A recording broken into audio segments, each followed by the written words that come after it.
Jebkuram žogam ir nepieciešami uzticami stabi. Gan tehnoloģiskam žogam no Penopleksa, ar kuru esmu labi iepazinies, gan žogam no profilētā skārda, eirolīstes, rabica sieta un pat vislētākajam žogam no zilojoša sieta. Labāks par metāla stabu šiem mērķiem pagaidām nekas nav izdomāts. Metāli ievieto pat ķieģeļu stabos. Parasti darbs ar metāla stabu uzstādīšanu šķiet sarežģīts un darbietilpīgs. Īpaši sarežģīta augsne ar lielu māla saturu, kas pakļauta salu izcilāšanai. Pie mums augsne ir tieši tāda. Šādā gadījumā nepieciešama betonēšana lielākā dziļumā, zem zemes sasaušanas līmeņa. Kā ar šādu stabus uzstādīt viegli, ātri, vienreiz un uz visiem laikiem, un pats galvenais ļoti precīzi. Izskatās, ka esmu atradis vienkāršu risinājumu. Ar dārza urbja un vienkāršu pašu izgatavotu lētu palīglīdzekļu palīdzību, kas no pirmā acu uzmetiena šo netik vieglo darbu pārvērš par īstu baudu, ļaujot viegli panākt milimetru precizitāti. Turklāt ar šādu darbu tiks galā ne tikai pieredzējis meistars, bet arī pensionārs dārznieks, skolēns, students, mūziķis, programmētājs un pat vientuļu mājsaimniece. Jo šajā variantā nepieciešams pavisam neliels būvmateriāla daudzums, ko var atvest ar personīgu automašīnu vai pat nogādāt ar dārznieku ratiņiem. Kanāla Jašas Kosika dziesmas skatītāji pirmie uzzinās šo svarīgo informāciju. Tēma ir ļoti aktuāla, tāpēc visu pēc kārtas. Sveiciens visiem! Viss sākās ar stabu centrētā izgatavošanu. Tā ir vienkārša ierīce, kurai pēc ieceres vajadzētu ļaut uzstādīt žoga stabus ar ļoti augstu precizitāti, ievērojami atvieglojot ideāli vertikāli stāvošu stabu iegūšanu, kas iziet tieši no tām vietām uz zemes virsmas, kuras bija ieplānotas sākotnēji, nevis no vietām ar lielām novirzēm no prasītām. Centrētājā var izgatavot dažādos veidos. Es izmantoju nevajadzīgu 2 mm bieza lokšņu metāla gabalu. Centrā izveidoju apaļu caurumu ar 20 cm diametru. Tieši šāda diametra caurums es urpšu zemē stabiem. Elektriskais figūrzāģis ar metālam paredzētu zāģīt lieliski tiek galā ar šo uzdevumu. Pēc tam ņemu nelielu žoga stabu atgriezumu un nedaudz gludas armatūras ar 10 mm diametru. No armatūras izlieku šūnu, kurā cieši ieiet staba atgriezums.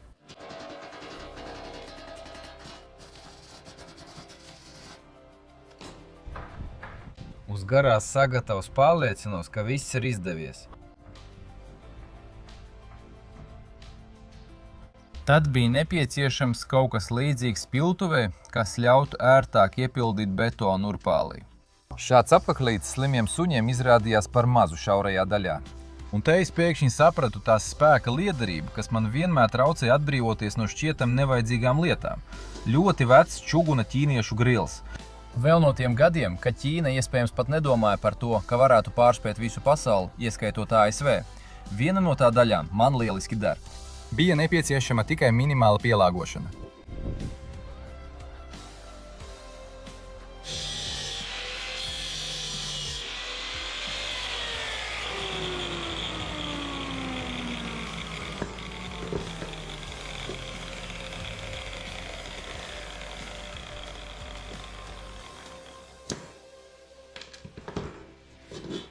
Ar dārza urbi izurbu dziļu urbumu. Ar dzelzs smietiem nostiprināja centrētāju vajadzīgajā vietā un ar lielu precizitāti ielēja betonu pirmajam stabam. Tehnoloģija strādā, urā! Es iegūju pirmo pieredzi, kas ļāva izdarīt vairākus svarīgus secinājumus. Droši vien pats galvenais ir tas, ka process ir ļoti ekonomisks. Lai droši betonētu vienu stabu, nepieciešams pavisam nedaudz šķembu, smilšu un cementa. Patrenējos, tagad visu var arī nostiprināt. Iepriekš atzīmētā vietā ar dārza urbi sāku urbt caurumus. Šo urbi es nopirku ar atlaidi tikai par 30 Baltkrievijas rubļiem. Tas nav vairāk par 1000 Krievijas rubļiem, aptuveni $10. Mūsu augsne ir bagāta ar mālu, bet tajā nav akmeņu. Nelielas grūtības sagādā tikai caurvēršanās cauri auglīgajam slānim, kurā bieži sastopamas apkārtējo koku saknes. Bet vecais dārza šķēres, dārza lāpsta un šaurā bajonetes lāpsta palīdz urbim pārvarēt šo slāni. Pārliecinos, ka cīņā ar saknēm caurumu nobīde nav notikusi un turpina urbšanu tālāk. Šī primitīvā urbja iespējas atstāja daudz ko vēlēties. Kanāla Jašas Košaka dziesmas pirmsākumos es uzņēmu video par patiešām laba urbja izgatavošanu. Pateicoties vītnes līdzībai pašā sākumā, tas iegriežas zemē un it kā pats sevi ievelk. Spiest vispār nav nepieciešams, vajag tikai griezt. To urbi es uzdāvināju sievas tēvam, un viņš to aizveda 3-9 zemes tālumā uz savu lauku rezidenci. Gudīgi sakot, taisīt jaunu, man vienkārši ir slinkums. Principā arī pats primitīvākais urbis tiek galā ar uzdevumu. Nolaistais svērtenis skaidri parāda, ka urbšana izdodas veikt bez būtiskām novirzēm no vertikālas. Pirmajā izmantošanas variantā mans iegādātais urbis ir 1 metra augstumā. Komplektā ir segments, kas ļauj to pagarināt vēl par 1 metru. Ar izolācijas lentu izveidoju atzīmi 1,50 m attālumā no asmeņiem. Pagalmā ir mājas sākums, un šajā laikā mūsu pusē parasti ir visaugstākais gruntsūdens līmenis. Tāpēc, izurbjoties aptuveni līdz 1,20 m, sāku pievērst uzmanību izraktās augsnes mitrumam.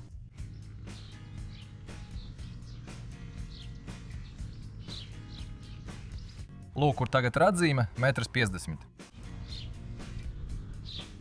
Augsnes mitrums šķiet nav palielinājies, bet es nolēmu urbšanu apturēt un sagatavoties aktīvai betonēšanai, gadījumam, ja parādīsies gruntsūdeņi, uzstādot pašu pirmo stabu līdz ūdenim neaizurbu. Šis otrais stabs, centrālais, atrodas zemākā vietā. Uz 3 daļām smilšu likšu 1 daļu cementa un 5 daļas ķembu. Urbjamo pāļu izgatavošana ir ekonomiska un vienkārša. Dzelzbetons ir ļoti uzticams un ilgmūžīgs būvmateriāls. Un nodrošinot pareizu hidroizolāciju, tas kļūst īpaši uzticams un īpaši ilgmūžīgs. Tāpēc ar betona hidroizolāciju šo jautājumu atrisināšu vienreiz un uz visiem laikiem. Virs līdz 1,50 cm dziļumam padziļinātā urbuma uzstāda centrētāju, taču jau otrās paaudzes un sāku tā pozicionēšanu. Iepriekšējā video par žogu es pastāstīju, kā viegli un vienkārši iezīmēju vietas stabiem. Ar augsti nostieptas tērauda troses, svērteņa un mērlens palīdzību marķēšanas trosīte joprojām ir nostiepta. Un ar svērteni uz karabīnes nosaku centrētāju novietojumu attiecībā pret mūsu un kaimiņu zemes gabaliem. Ar mērlentēm nosaku centrētāju novietojumu attiecībā pret kreiso un labo kaimiņu stabu marķēšanas mietiņiem. Centrētājs ir precīzi novietots. Nofiksēju to pie zemes virsmas, iedzenot leņķzelžus. Un tālāk jau ir tehnikas jautājums. Mēģinu ievietot otrās paaudzes stabu centrētājā. Pievienot armatūru paplašināja staba konstrukciju apakšējā daļā, un tas neiet cauri centrētājam. Kļūda. Iesauksies nelabvēls. Jā, tiešām kļūda. Atgādina, mani sauc Jaša Kļūda. Un šis ir otrās paaudzes centrētājs, kas īpaši paredzēts otrās paaudzes stabiem. Tāpēc, izņemot mani, citas kļūdas nav.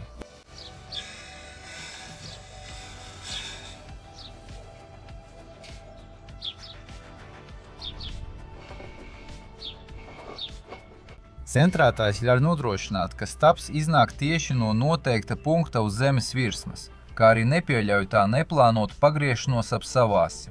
Un tas pilnīgi iespējams var notikt betonēšanas procesā. Tajā pašā laikā stabs saglabā kustīgumu 2 virzienos. Pateicoties tam, to var viegli nostādīt stingri vertikāli. Plānojot šo žogu, es noskatījos kaudzi ar video. Pēc plaši izplatīta padoma postpadomi telpā, daudz uzstādot žogu, iesit dažādos virzienos armatūras gabalus un pie tiem pievieno stabu ar metināšanu. Biedri, nu tas taču ir pilnīgs kolhozs. Nav saprotams, kāpēc puiši, kas profesionāli nodarbojas ar žogu un nojumu uzstādīšanu, nevar izdarīt kaut ko līdzīgu.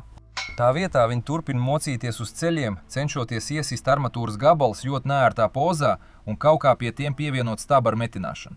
Turklāt dažādos virzienos iesista armatūra pēc betona ieklāšanas noteikti vairs netiks demontēta un kļūs par papildus balstu salu izcilājspēkiem, kas kā domkrats mēģinās pacelt un sagrozīt stabu. Otrās paaudzes centrētājam joprojām dar tehnoloģiskā detaļa no ķīniešu brila. Pateicoties ērtajam pjūtuvei un mazā diametra gludai armatūrai, betona ir ļoti ērti iepildīta. Sākas pāļu piepildīšana. Skatoties uz šo grila detaļu, es no sirds nopriecājos par mūsu ķīniešu brāļiem, par to, ka viņi neapstājās tikai pie plaša patēriņa preču ražošanas, bet gāja daudz tālāk. Un tas, ka mūsu Baltkrievijai ir labas attiecības ar Ķīnu, ir ļoti labi. Betonu rūpīgi sablīvēja ar garu dēli.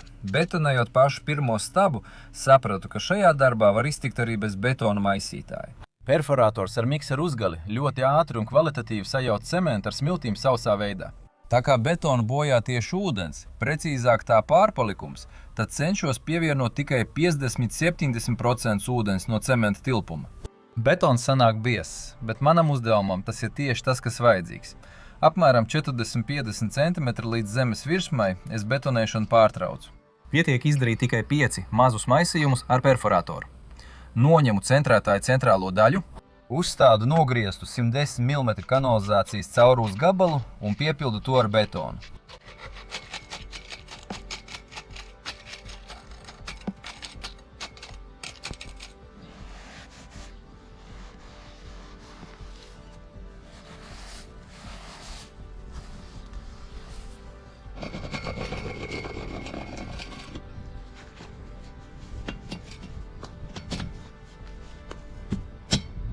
Stabs atkal tiek nostiprināts.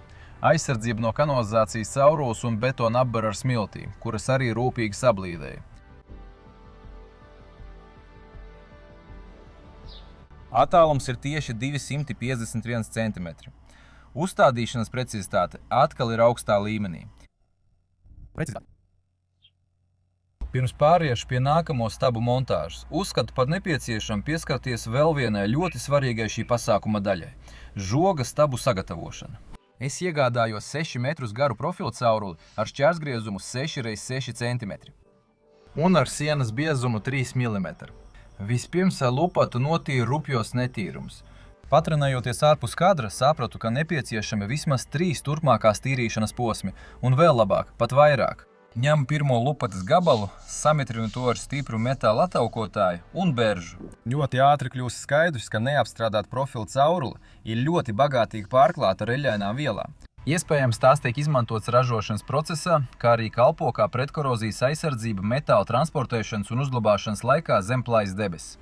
Periodiski samitrinot lupatu, noslauku 3 profila malas, pagriežu to par 180 grādiem un atkal enerģiski beržu. Droši vien sākotnējai tīrīšanai varēja izmantot arī vaitspirtu. Tas neiztvaiko tik ātri, bet attaukotāji jau tikai pašās beigās. Sāku strādāt ar otru audumu gabalu. Caurule kļuva tīrāka, bet eļļainums joprojām ir jūtams. Visu procesu atkārtoju vēlreiz.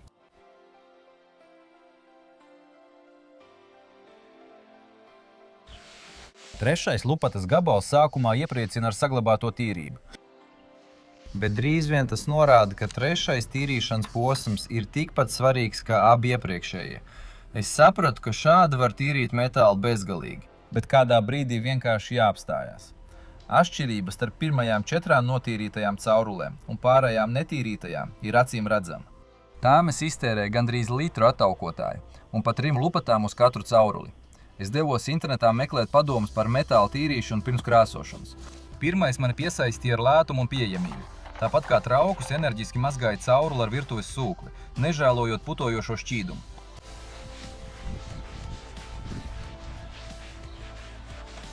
Sūkli bieži izskaloju spainī.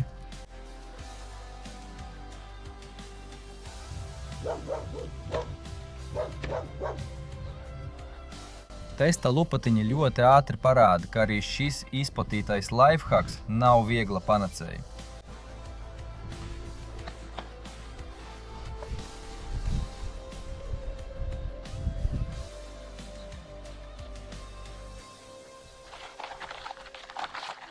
Apmierinošs rezultāts ir vērojams tikai pēc vismaz 3 caurules izskalošanas reizēm.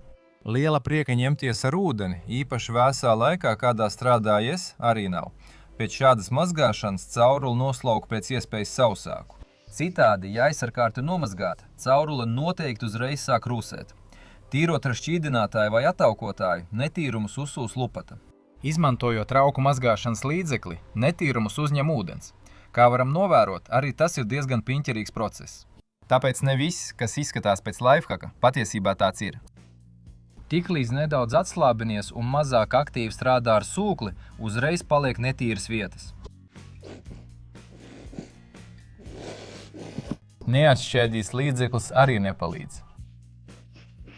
Šīs nepārāk jautrās putu ballītes vidū spēku deva doma, ka ja pasūtīsim žogu pie mūsu žogu būvētājiem, tad saņemsim haltūru, tāpat kā attaukotos stabus pirms krāsošanas. Un nav fakts, ka viņi vispār šo posmu neizlaidīs. Pat visnekvalitatīvākais krāsojums kalpos pāris gadus. Un, kad viss sāks rusēt, atrast un saukt pie atbildības haltūristus jau būs gandrīz neiespējami.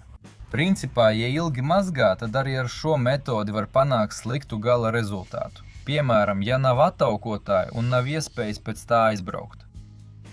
Tad nolēma pārbaudīt nākamo izplatītāko padomu, izmantojot mazās mehanizācijas līdzekļus, proti augstspiediena mazgātāju un putu ģeneratoru putas ar autoķīmiju bezkontakta automašīnas mazgāšanai. Atlikušās caurules movietoja tā, lai ar vienu gājienu aktīvās putas nokļūtu uz abām caurules pusēm.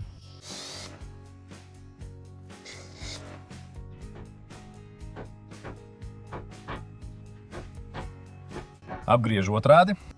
Atkārtoja procesu. Man ir pieredze ar bezkontakta automazgāšanu, tāpēc zinu, ka kontakts šajā metodē visu ievērojami uzlabo. Tāpēc ar sūkli pārbrauc pāri visām caurulēm no katras puses. Noskaloja cerams pietiekami iedarbojušos autoķīmiju, laikam pati patīkamākā daļa no visiem šodienas metāla tīrīšanas darbiem. Tiešām jūtama neliela mehanizācija.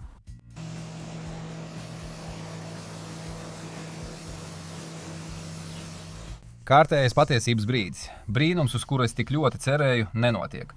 Secinājums. Ja es būtu tīrījis caurules ar speciālu metāla attaukotāju, nenovēršoties uz apšaubāmiem padomiem, tad būtu iztērējis mazāk laika. Tāpēc, ja es tīru caurules ar attaukotāju, un ja komentāros padalīsieties ar savu veiksmīgo pieredzi, būšu tikai pateicīgs. Tagad es izmantošu šādu pretkorozijas mastiku. Diemžēl tā nav reklāma. Izskatās, ka tas ir kaut kas epoksīts, jo vienu komponentu vajag sajaukt ar otru. To iegādājās mans kaimiņš. Uz metāla konstrukcijām, kas apstrādāts ar šo sastāvu, viņam pēc 12 gadiem nav pat ne mazākā korozijas sākuma pazīmes. Krāsojot 6 metrus garās caurules stabiem, es vēl nezināju, kādos tieši izmēros tās griezīšu. Zināju tikai to, ka virszemes daļu stabiem vēlos izveidot apmēram 2 metru augstumā, tāpēc nolēmu caurules no abām pusēm nokrāsot pa 2 metriem.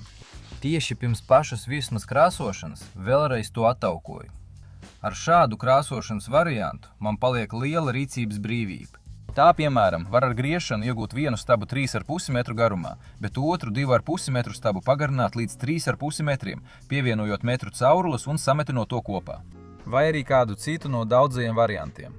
Kāds no tiem man vēlāk iepatiksies vairāk. Kaimiņa mastika izrādījās ļoti labi sadzoša. Caurules pilnībā nekrāsoja. Jo izpētot jautājumu, jau zināju, ka betonējumā daļa, lai labāk saķertos ar betonu, nedrīkst būt krāsota. Armatūra taču nekrāso. Domāju, ka jūs, tāpat kā es, zināt, ka auto krāsošana ir rūpīgs un precīzs darbs. Turklāt vidējais žogs kalpo daudz ilgāk nekā vidēja automašīna. Tad kāpēc mēs ar tādu pašu atbildību nepieejam žogu krāsošanai? Es domāju, ka profilcauruļu ražotājiem ir tikai izdevīgi, ka mēs bieži tās krāsojam bez pienācīgas sagatavošanas un rūpības. Žogi, kas varētu kalpot gandrīz mūžīgi, rūsē. Tāpēc vajag jaunus, un mēs atkal pērkam metāla žogiem. Visi sagatavs pārklāj ar 2 kārtām, ar starposma žāvēšanu atbilstoši instrukcijai.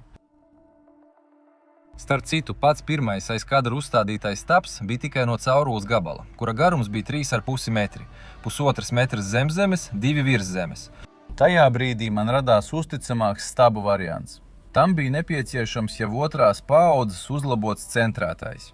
Lokšņa metāla gabala vairs nebija, un es nolēmu izkarsēt gabala profilcaurules ar šķērsgriezumu 25 uz 40 mm. Pat ar manām nepārāk augstajām amatieru metināšanas prasmēm problēma ar tā izgatavošanu neradās. Ja kāds, kurš vispār nemāk metināt, piemēram, vientuļa mājasaimniece, izlems atkārtot manu pieredzi, domāju, ka bez problēmām atradīs kaimiņos kādu, kurš sametinās šo vienkāršo ierīci, piemēram, par nelielu pateicību. Visi izmēri ir brīvi izvēlēti. Izņemot šūnu no gludas armatūras 60 uz 60 mm. Uz vēl neizmēģināto stabu centrētāju liku lielas cerības darba vienkāršošanā, tāpēc nepaslinkoju un pat to nokrāsoju. Nokrāsoju arī pirmās paaudzes centrētāju. Otrās, modernākas paaudzes stabiem, tuvākajā metāla bāzē iegādājos nedaudz armatūras ar 12 mm šķērsgriezumu. Ātruma ziņā es neesmu tas čaklākais darbinieks, mani visu laiku kaut kas novērš, tāpēc viss tiek darīts ar pārtraukumiem. Neapkrāsoto daļu, cik varēja, mēģināja pasargāt no korozijas. Caurules jau bija paspējuši aputēt, toties krāsa bija kļūsi izturīgāka. Par šo žogu domājām gandrīz 20 gadus, tāpēc nedēļa šurpu turpu vai pat mēnesis vai 2 ir tikai mirklis. Steigties taču nav kur. Atzīmēju un pārgriežu cauruli tieši uz pusēm. Tas ir 3 gabalos pa 3 metriem. Atbalstīt lētās inovācijas, kuras ievieš kanālā Jašas Kosika dziesmas, var caur Košaku vai izmantojot sponsorēšanu YouTube. Skatītāji no Krievijas to var izdarīt caur Boostī servisu, saiti ir zem video. Ātri pārskat video meistarklases par armatūras piemetināšanu pie profila caurulēm. Un ar katru jaunu mēģinājumu rezultāts kļūst labāks. Izlemju armatūru metināt nevis pie kvadrāta caurules stūriem, bet gan pa vidu sānos. Pēc ieceres šādā metināšanas variantā kopējais šķērsbiezums būs mazāks, un šāds stabs būs ar plašāku manevrēšanas iespēju urbumā. Tas ir svarīgi, ja pēkšņi urpšanas laikā notiek ievērojama novirze no vertikālas. Pasaule taču nav ideāla, un tas ir jāņem vērā. Galā piemetināja kvadrātu no 2 mm metāla atgriezumu. Tā galvenais uzdevums ir nepieļaut, lai stabs ar armatūru iedurtos urbumā dibenā. Un to varēja pārvietot, nostādot stingri vertikāli. Ar pievienotu armatūru pilnais staba augstums atkal ir 3,5 metri. Mūsu Gomaļas rajona klimatā, kas atrodas Baltkrievijas dienvidu austrumos, betonēšana 1,5 metra dziļumā tiek uzskatīta par vairāk nekā pietiekama. Skarbākos apgabalos pietiek vienkārši pagarināt staba armatūras daļu un urt dziļākas urbumus. Kad staba metāla biezums ir 3 mm, šādi stabi, protams, ir izturīgāki nekā tad, ja biezums ir 2 mm. Turklāt mums, kas neesam metinātāji, šādu metālu ir vieglāk sametināt. Iespēja kļūdīties un izdedzināt metālu ir mazāka. Staba pagarināšana ar armatūru īpaši daudz naudas neietaupa, bet tādā veidā tas ir jāfiksē betona masā pēc iespējas drošāk. Es vienmēr cenšos strādāt ar pašiem minimālākajiem instrumentiem, tāpēc man nav speciāla kapzāģi. Bet leņķmērs, marķieris un mazā leņķa slīpmašīna ir nedaudz lēnāki, bet arī novad pie vēlamā rezultāta. Turpmāk nolēmu metināt ar diezgan gariem pietvērieniem. Un šim vienkāršajam darbam, domāju, ka tie, kas nemāk metināt, bez grūtībām atradīs kādu kaimiņu, kurš par atlīdzību palīdzēs. Krajā gadījumā kādu, kurš par nelielu samaksu atsauksies uz sludinājumu.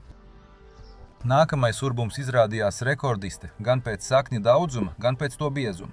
Ar dažām saknēm pat ar sekatoru vai šauru lāpstu vairs nebija iespējams tikt galā. Palīgā nāca dārza zāģītis, kur asumu nācās riskēt. Svērtens pie karabīnas ir piestiprināts ar vienkāršu cilpu. Karabīna ir ērti pārvietot vajadzīgajā vietā, bet cilpa ļauj ātri mainīt svērteņa aukas garumu. Kamēr izurbju otro urbumu, betons jau sāk sacietēt, un centrētāju var noņemt un pārvietot uz jaunu vietu. Uzlikt uz staba un betonēt kanalizācijas cauruli nav mana ideja. Es to atradu internetā. Uzskatu, ka kopumā tas ir saprātīgs risinājums. Tādā veidā pāļas apakšējā daļa sanāk platāka, bet augšējā, kur iedarbojas galvenie salu izcilāšanas spēki, ir šaurāka. Papildus es apberu plasmas cauruli ar smiltīm, kas ir salā neuzbriestoša grunts. Vispirms es sabetonēju vienu no galējiem stabiem, to, kas ir aiz kadra, un pašu centrālo. Pie 50 metriem trosīt jebkurā gadījumā noslīt, lai kā to arī nesaspriegotu, vietām pat zemāka par staba augstumu. Tāpēc no dēļa gabala un 2 brusīšiem izgatavoju trosītes, pacēlāju centrālajam stabam. Tagad strādāt būs vēl ērtāk. Kad betons sacietē, tas saraujas. Tāpēc vēlāk būs jāpieliek betons līdz pašai plasmas cauruļa augšai. Vēl redzēju variantu, kad urbumā visā dziļumā ievieto lielā diametra cauruli un tajā betonē stabu. Man šķiet, ka tas ir kaut kāds muļķības. Bieza caurule ar tajā iebetonētu stabu urbumā nesēdēs cieši, un stabs kopā ar cauruli ļodzīsies. Paskatījos certificētu būvniecības speciālistu viedokļus. Autoritātes saka, ka betonu var liet tieši izurbtajā urbumā. Sienas nav jāaizsargā ar neko. Šī urbšana izrādījās rekordliela sakņu trūkuma ziņā. Tagad var izmantot arī papildu iezīmēšanas auku.